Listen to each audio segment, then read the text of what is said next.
Rishith, election commission of India தமிழ்நாடோட election date announce பண்ணியிருக்காங்க. So இதுல பார்த்தீங்கன்னா, இப்ப தமிழ்நாட்டுக்கு மட்டும் எலெக்ஷன் நடக்குதா? மத்த எந்தெந்த மாநிலங்கள் வந்து இதே சேம் டேட்ல வந்து எலெக்ஷன் கண்டக்ட் பண்ண போறாங்க? தமிழகத்துல வந்து ஏப்ரல் 23 எலெக்ஷன் நடக்க போகிறதா எலெக்ஷன் கமிஷன் ஆஃப் இந்தியா அறிவிச்சிருக்காங்க. தமிழ்நாடு, தென் கேரளா, அஸ்ஸாம், வெஸ்ட் பெங்கால், தென் புதுச்சேரி இங்க எல்லாமே வந்து பார்த்தீங்கன்னா எலெக்ஷன் நடக்க போறது அறிவிச்சிருக்காங்க. April May month. ஸோ 2 மந்த்ஸ்க்குள்ளாடி குறிப்பிட்ட டேட்ல வந்து எலெக்ஷன் நடக்க போறது அறிவிச்சிருக்காங்க. இதுல வெஸ்ட் பெங்காலை பொறுத்தவரைக்கும் பார்த்தீங்கன்னா 294 எம்எல்ஏ சீட்ஸ், அது லெஜிஸ்லேட்டிவ் அசம்பிளி வந்து பார்த்தீங்கன்னா 294 சீட்ஸுக்கான எலெக்ஷன் நடக்க போகுது. கேரளாவில் வந்து 140 சீட்டுக்கான எலெக்ஷன் நடக்க போகுது. அஸ்ஸாமை பொறுத்த வரைக்கும் 126 சீட்டுக்கான எலெக்ஷன் நடக்க போகுது. தென் தமிழகத்தை பொறுத்த வரைக்கும் பார்த்தீங்கன்னா 234 சீட்ஸுக்கான எலெக்ஷன் நடக்க போகுது. ஸோ இந்த டேட் அனௌன்ஸ் பண்ணின டேட்ல இருந்து மாடல் கோட் ஆஃப் கான்டாக்ட் வந்து நிலுவையில வரப்போகுது, இம்ப்ளிமெண்டேஷன் ஆக போகுது. இட் மீன்ஸ் தட் பொலிட்டிக்கல் பார்ட்டிஸ்க்கு வந்து நிறைய ரெஸ்ட்ரிக்ஷன் வரப்போகுது. ஸோ இந்த எலெக்ஷன் கமிஷன் ஆஃப் இந்தியாவுடைய கண்ட்ரோல்ல வந்து பார்த்தீங்கன்னா தமிழகம், வெஸ்ட் பெங்கால், அஸ்ஸாம், புதுச்சேரி, கேரளா வரப்போகுது. இட் மீன்ஸ் தட் நீ பார்த்தீங்கன்னா நிறைய விஷயங்கள் வந்து இனிமே நெக்ஸ்ட் 1 மந்த்ல நம்ம எதிர்பார்க்கலாம்.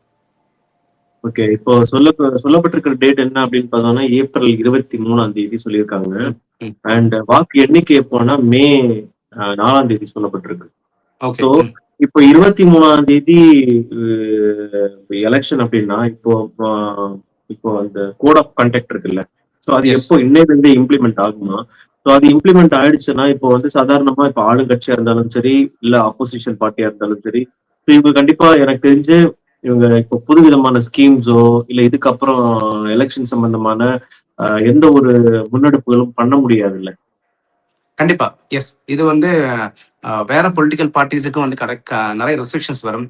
ஸோ எப்படி கேம்பெயின் பண்ண போறாங்க, அண்ட் கேம்பெயின் பண்றதுக்கு முன்னாடி போலீஸ் ஸ்டேஷன் சொல்லணும். அண்ட் அதே மாதிரி தனி நபரை வந்து கிரிட்டிசிசம் பண்ணக்கூடாது. ரிலீஜியஸ் சம்மந்தமான விஷயத்த வந்து நம்ம பொதுமடையில பேசக்கூடாது. கேஸ்ட் வெயிட்டர், ஸோ இந்த மாதிரி நிறைய ரெஸ்ட்ரிக்ஷன்ஸ் வரும். நீ சொன்ன மாதிரி எஸ்பெஷலி வந்து பார்த்தீங்கன்னா அரசாங்கத்துக்குமே நிறைய ரெஸ்ட்ரிக்ஷன் வரப்போகுது. அதாவது அஃபிஷியல் கார், அஃபிஷியல் ஃபிளைட்டு, அதே மாதிரி அஃபிஷியலி ஸ்கீம்ஸ் எல்லாமே வந்து பார்த்தீங்கன்னா நடைமுறைப்படுத்தக்கூடாது. ஸோ அஃபிஷியல் சம்மந்தமான விஷயத்த வந்து பார்த்தீங்கன்னா எலெக்ஷனை கூட லிங்க் பண்ணக்கூடாதுங்கிறது மாதிரி நிறைய ரெஸ்ட்ரிக்ஷன்ஸ் வரப்போகுது. ஸோ எவ்வளவு பணம் யூஸ் பண்ண போறாங்க, எந்த மாதிரி அட்வர்டைஸ்மெண்ட் பண்ண போறாங்க, அதே மாதிரி எந்த இடத்துல பேச போறாங்க, ஸோ இதெல்லாமே வந்து பார்த்தீங்கன்னா எலெக்ஷன் கமிஷன் ஆஃப் இந்தியா உன்னிப்பா கவனிச்சுட்டே தான் வரும்.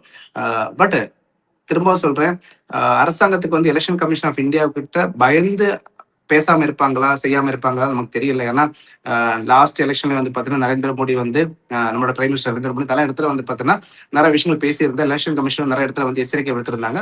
பட் அதெல்லாம் கவனிக்காம அவங்க பாட்டுக்கு அவங்க எலெக்ஷன் கேம்பெயின் பண்ணிட்டு தான் இருந்தாங்க.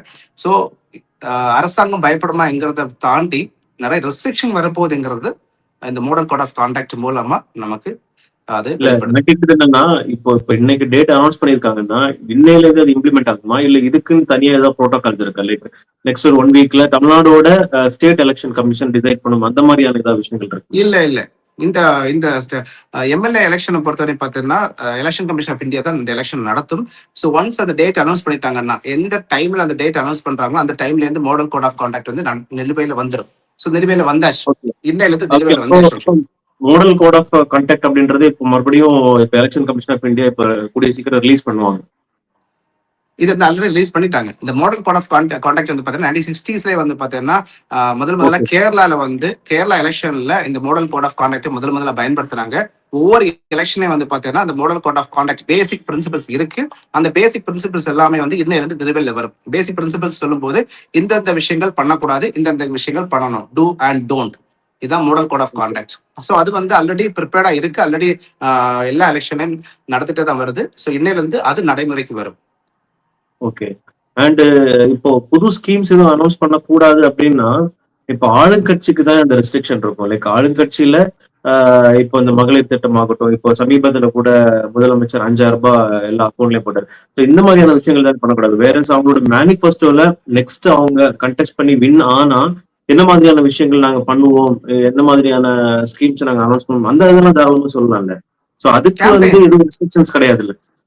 இனிமேதான் கேம்பெயின் வரப்போகுது. இனிமேதான் வந்து பாத்தீங்கன்னா எலெக்ஷன் மேனிஃபெஸ்டோ அறிவிக்க போறாங்க. ஸோ எலெக்ஷன் மேனிஃபெஸ்டோ அறிவிக்கிறதுக்கான டேட் தான் இந்த டேட். ஸோ அதுக்கான ரெஸ்ட்ரிக்ஷன் எதுவுமே கிடையாது. அவங்க என்ன வேணாலும் அறிவிக்கலாம். ஏன்னா அதெல்லாம் அடுத்த அதாவது அவங்க ஓட்டு எடுக்கிறதுக்காக, அந்த ஓட்டை வந்து கைப்பற்றுறதுக்காக தான் அந்த எலெக்ஷன் கேம்பெயின், எலெக்ஷன் மேனிஃபெஸ்டோ பண்ண போறாங்க. பட் இந்த எலெக்ஷன் கேம்பெயின், எலெக்ஷன் மேனிஃபெஸ்டோஸ் எல்லாம் எப்படி இருக்கணும்ங்கிறதுக்காக தான் மாடல் கோட் ஆஃப் கான்டக்ட். அதாவது அது வந்து பொதுமக்களை அச்சுறுத்துறது மாதிரியும் அண்ட் அதே மாதிரி வந்து பார்த்தீங்கன்னா பொதுமக்களுடைய உரிமைகளை பறிக்கிறது மாதிரி எதுவுமே வந்து அந்த கேம்பெயின்ல நடக்கக்கூடாதுங்கிறதுக்காக தான் இந்த model code of conduct. But manifesto பொறுத்த வரைக்கும் ஒவ்வொரு பொலிட்டிக்கல் பார்ட்டிஸும் டிஃபரெண்ட் மேனிஃபெஸ்டோ இறக்குவாங்க. ஸோ அதில் எந்த ரெஸ்ட்ரிக்ஷனும் வராது. ஓகே. இப்ப ஒரு எக்ஸாம்பிள் சொல்றேன். இப்ப எப்படின்னா, இப்ப நான் கோஆபரேட்டிவ் பேங்க்ல நகைகள் வச்சிருக்காங்க. இப்போ யூசுவலி பாத்தீங்கன்னா இந்த லாஸ்ட் மொமெண்ட்ல எலெக்ஷன் டேட் அனௌன்ஸ் பண்றதுக்கு முன்னால நகை கடன் தள்ளுபடி அப்படி இல்லைன்னா கூட்டுறவு வங்கியில விவசாய கடன் தள்ளுபடியான ஸ்கீம்ஸ் அனௌன்ஸ் பண்ணுவாங்க. ஸோ இப்ப இந்த டேட்டுக்கு அப்புறம் அந்த மாதிரியான அனௌன்ஸ்மெண்ட்ஸ் எதுவுமே கவர்மெண்டால பண்ண முடியாது அப்படின்றதான இந்த ரெஸ்ட்ரிக்ஷன். கரெக்ட். அது மட்டும் இல்ல, நிறைய ரெஸ்ட்ரிக்ஷன்ஸ் இருக்கு. இல்ல ஒரு எக்ஸாம்பிள் தான் சொல்றேன். நீ சொன்ன கரெக்ட். இந்த இது பண்ண முடியாது, அப்பாயின்மெண்ட்ஸ் பண்ண முடியாது, எக்ஸாம்ஸ் கண்டக்ட் பண்ண முடியாது. ஸோ புதிய புதிய வேகன்சிஸ் வந்து கிரியேட் பண்ண முடியாது. ஏன்னா மக்களை கவர்றது மாதிரி எந்த விஷயம் வந்து பண்ண முடியாது.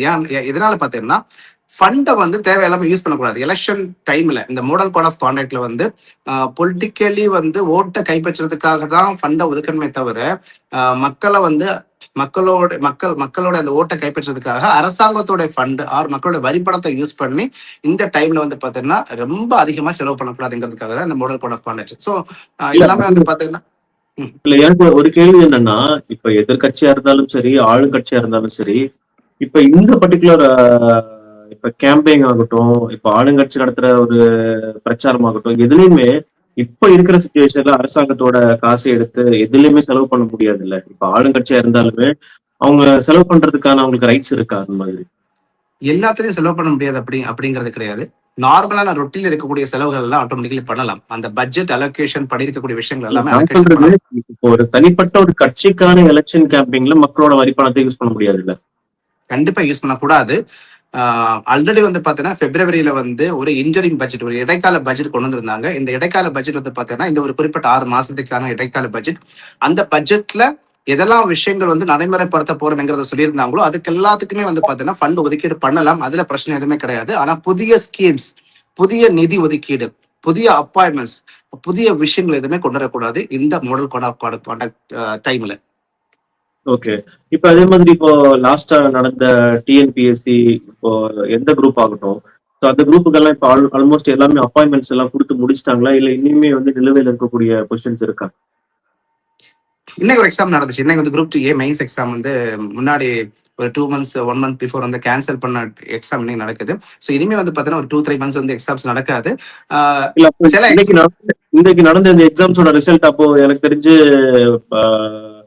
எலெக்ஷன் டேட் ஐ மீன் ரிசல்ட் அனௌன்ஸ் பண்ண பிறகுதான் ரிசல்ட் வெளியிடுவாங்களா, இல்ல அதுக்கு முன்னாடியே வந்து அதுக்கு பிறகு 2 months ஆகும் எனக்கு தெரிஞ்சு. ஏன் அப்படின்னா அது நார்மல் ப்ரொசீஜர். டிஎன்பிஎஸ்சி பொறுத்த வரைக்கும் நார்மல் ப்ரொசீஜரை வந்து பாத்தீங்கன்னா 6 மாசம் 8 மாசம் ஆகும் ரிசல்ட் எல்லாம். ஸோ அது டிஎன்பிஎஸ்சியோட ஒரு விஷயங்கள். இன் ஜெனரல் அதாவது 2 மாசத்துக்குள்ளாடி இந்த ரிசல்ட் எல்லாமே வந்து டிஎன்பிஎஸ்சியே போட மாட்டாங்க. நார்மல் சர்க்கம்ஸ்டான்சஸ்லேயே போட மாட்டாங்க. பட் நீ சொன்ன மாதிரி எலெக்ஷன் டைம்னால 1 month 2 month டிலே ஆகலாம். ஓகே. அண்ட் நம்ம தமிழகத்தை பொறுத்த வரைக்கும் 234 தொகுதிக்கும் வந்து ஒரே நாள்ல தான் தேர்தல் நடக்க போகுது. வேற அசாம்ல பாத்தீங்கன்னா 2 கட்டமான அசாம்லயும் சரி, ஐ மீன் வெஸ்ட் பெங்கால்ல இங்க 2 இடத்துலயுமே வந்து 2 ஃபேஸஸா நடக்க போகுது.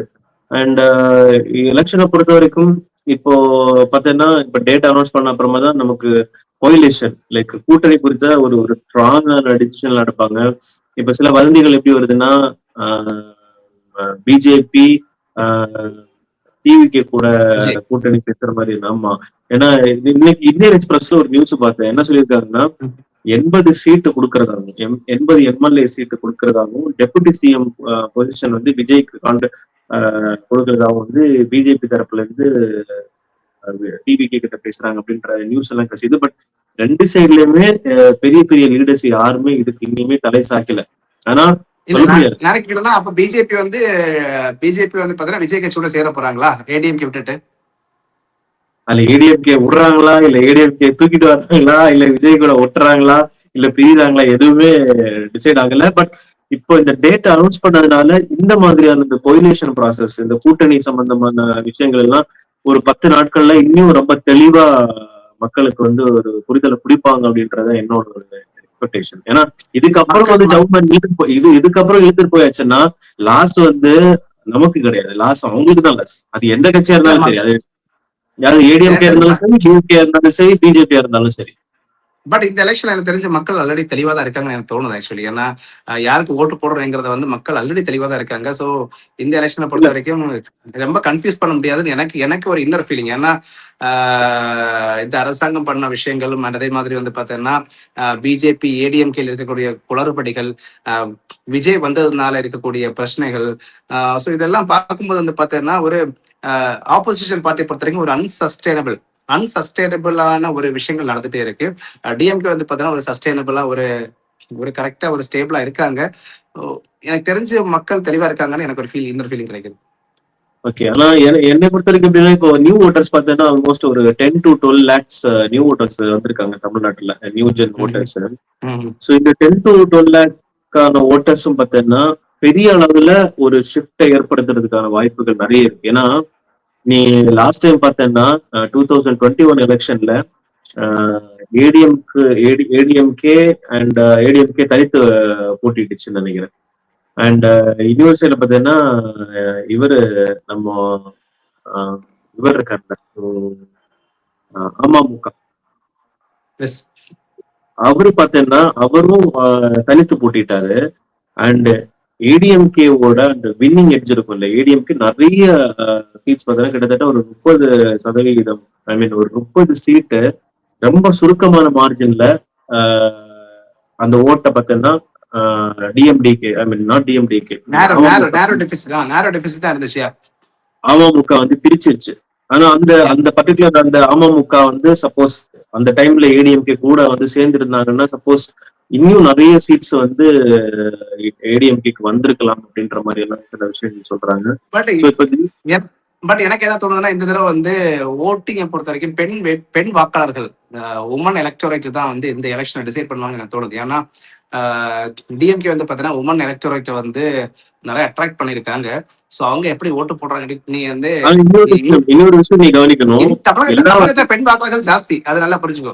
தமிழகத்துல வந்து பெண் வாக்காளர்கள் ஜாஸ்தி. ஆனா ஒவ்வொரு டைமும் கடைசி கட்டத்துல தேர்தல் நெருங்கக்கூடிய டைம்ல உனக்கு கவர்மெண்ட் சர்வீஸ் இருக்காங்கல்ல, அது டீச்சர் ஆகட்டும், டாக்டர்ஸ் ஆகட்டும், செவிலியர்கள் ஆகட்டும், இந்த மாதிரி அரசாங்க பணியில இருக்கிற எல்லாருக்குமே நிறைய இப்போ வந்து உனக்கு வந்து ஸ்டேட் கவர்மெண்டோட பே கமிஷனை ஏத்துறது, சில சலுகைகள் அறிவிக்கிறது, இந்த மாதிரியான விஷயங்கள் வந்து இந்த கடைசி மொமெண்ட் நடக்கும்.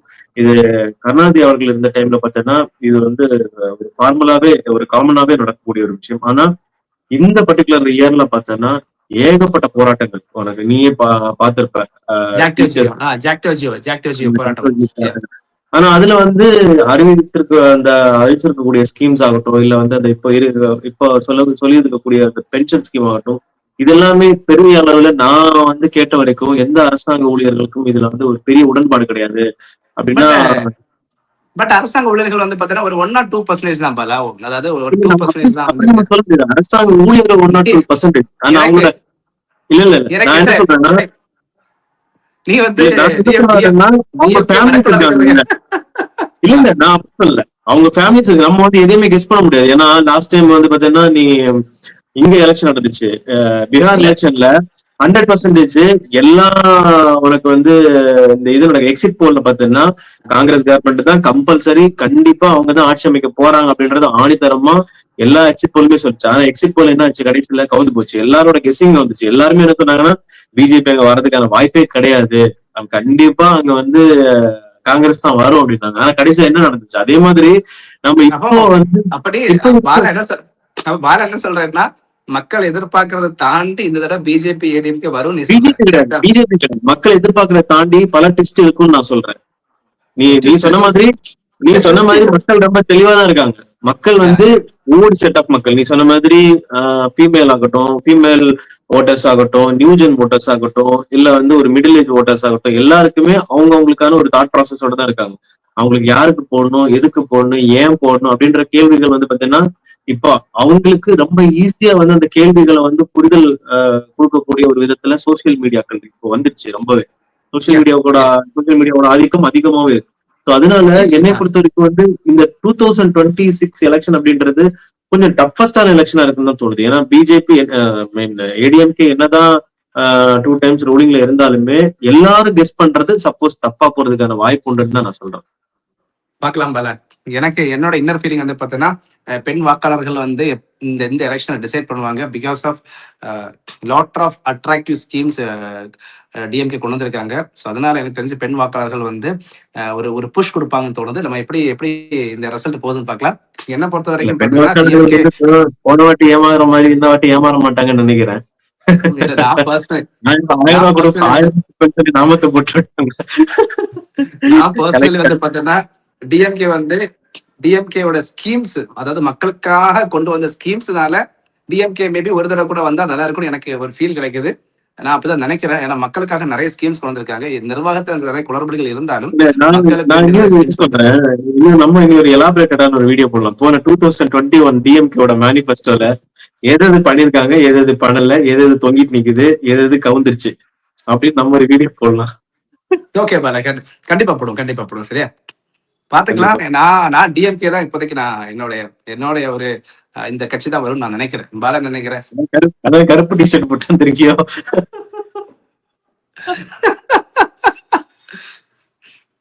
பாலா கருப்பு சிவப்பும் பாலா இது மாதிரி கருப்பு சிகப்பும் ஆக்சுவலி சிவப்பு டிஎம்கேவோட கொடியில வந்து பாத்தீங்கன்னா சென்டர்ல சிகப்பு இருக்கும், வெளியே வந்து கருப்பு இருக்கும். சோ அது நீ கொஞ்சம் height ஆ இருந்தா இந்த சிவப்பு தெரியும். பாத்துக்கோ. சரி பாலா, நம்ம கண்டினியூ பண்ணலாம் நெக்ஸ்ட் வீடியோல. இதே மாதிரி நீ சொன்ன மாதிரி கண்டிப்பா பொறுத்திருந்து பார்ப்போம். இன்னும் நிறைய சுவாரஸ்யங்கள், இந்த எலெக்ஷன் பார்த்தீங்கன்னா ரொம்ப சுவாரஸ்யங்கள் நிறைந்த ஒரு எலெக்ஷனா இருக்கும்னு நான் நம்புறேன். பார்ப்போம்.